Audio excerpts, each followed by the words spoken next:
Hey guys, Professor Bill, Comic Book University, and Peter Parker, Spectacular Spider-Man issue number 305. Not the longest title in the world, but yeah, hey. Anyway, this was a pretty good comic book, all right? I'm not giving this like comic book of the week, not even close, all right? But it was absolutely a fun ride. I think that this should pretty much tie up most of what we're looking for in the what is it, the No More, yeah, the No More story arc. The Peter Parker of the past finally gets his cojones back. That's always good to know. It was actually cool how he did it too, because he realized that there was a traitor within his own mist who was actually reporting back to Osborn indirectly, but whatever. And he was really upset to find that out, but he had to face that truth. And it's cool because he also realized that Gwen was put in danger. She's the whole reason why he went into this in the first place.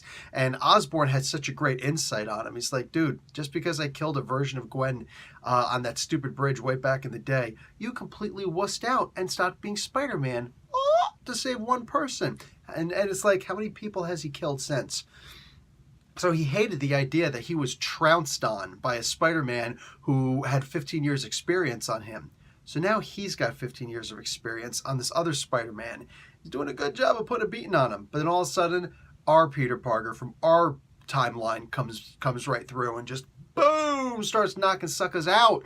So pretty much like there's like a return to the Sinister Six, but Peter has his own backup and he ain't clowning, baby. So they just go in there and start hauling, just boom, just yeah, they're all down. The problem is that here's a little bit of a spoiler. My hand goes up. That means there's a spoiler. Once my hand goes down, spoiler's over. Okay, so here it comes. Captain America gets killed in this. Okay, now we've seen this before. It's not really that big of a deal for the most part, but in the end, in essence, yeah. I mean, come on.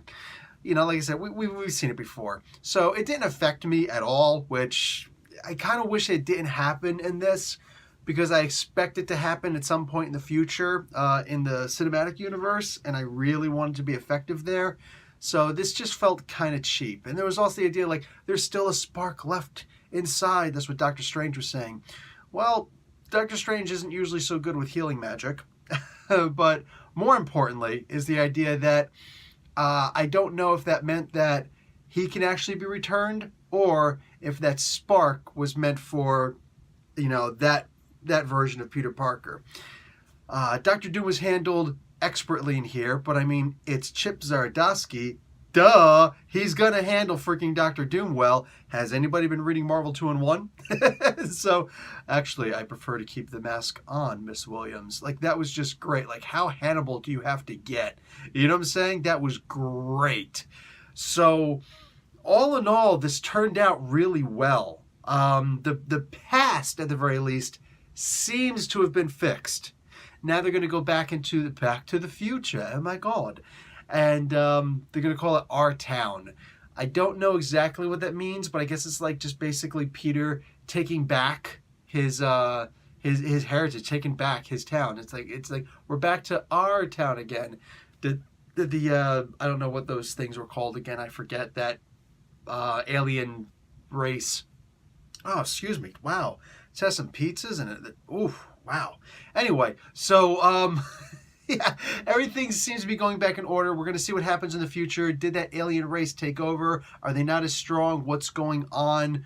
So all that hopefully is going to be resolved pretty soon, and we'll move on to a different storyline. Dude, Kubert is back. I didn't notice if he was back last week or not, but I noticed that the webbing is red.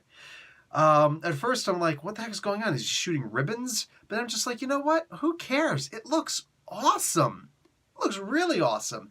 Plus, Spider-Man from the past, he's got that Spider-Man UK look going with a little extra tech going on. Oh, wow, that looks good. That looks really good. Like the Marvel Legends 12-inch figures, I usually only buy the characters who I like a lot, and I don't need more than one Peter Parker Spider-Man. I was thinking about getting the black suit just for the sake of conversation, but let me tell you something. That UK Spider-Man is looking a lot more appealing after I just saw this guy here. Like, that looks really good. Anyway, moving on. Professor Bill, Comic Book University. Class dismissed.